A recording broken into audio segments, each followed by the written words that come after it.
আজ চলে গেছিলাম নেল এক্সটেনশন করতে আমার বোনের বাড়িতে, কারণ আমার বোন নেল আর্টিস্ট।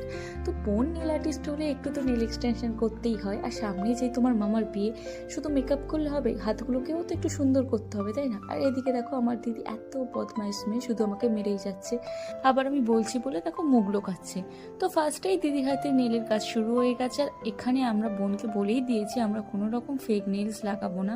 আমাদের নেলস মানে আমাদের অরিজিনাল নেলস যতটা আছে তার উপরেই ও নেল আর্ট করে দিতে, মানে একটু ভালো সুন্দর থেকে নেল পলিশ আর তার সাথে একটু ডিজাইন করে দিতে।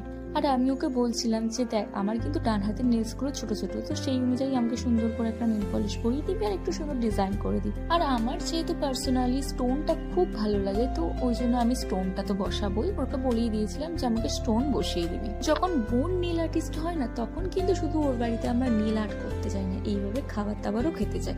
সারাক্ষণ আমাদের মুখ চলে। এই যে দেখো এখন খাচ্ছি এটা, তো ওর পুরো চিপসের প্যাকেট ফাঁকা করে দিয়েছি। এরকম ভাবেই সারাক্ষণ আমরা খেতেই থাকি। আর এদিকে দিদির নেল আর্ট প্রায় কমপ্লিট, আর এদিকে আমি শুধু খেয়েই যাচ্ছি, কারণ আমি শুধু খেতেই যাই ওদের বাড়িতে, বোন বলে কথা না। তো এটা হলো আমার দিদির ফাইনাল লুক। তো দেখো তোমরা নেল আর্টটা কেমন হয়েছে সবাই কমেন্টে জানিও। ওর নেলসটা কমপ্লিট হয়ে যাওয়ার পর এখানে আমার হাতে নেলস শুরু হয়েছে। তো এখানে ফার্স্টে জেলের অ্যাপ্লাই করছে, ওই যে বেস কোটটা বলে, তো সেটাই লাগাচ্ছে। নেল আর্ট সম্পর্কে তেমন কোনো আইডিয়া আমার নেই, তো যেটুকু আমি জানি সেটুকুই বললাম, ভুল ভালো হতে পারে। তো বাড়ি এসে আমি ফের ভিডিও ক্লিপ নিচ্ছি। আর এটা হলো আমার নেলসের ফাইনাল লুক। তোমরা জানিও আমার নেলসটা কেমন লাগছে। আর আমি একটু নিউড কালার করেছিলাম, তার উপর একটু গ্লিটারি দিয়েছিলাম আর একটু স্টোনও বসিয়েছিলাম। আর এইটা পুরোটাই আমার পছন্দ।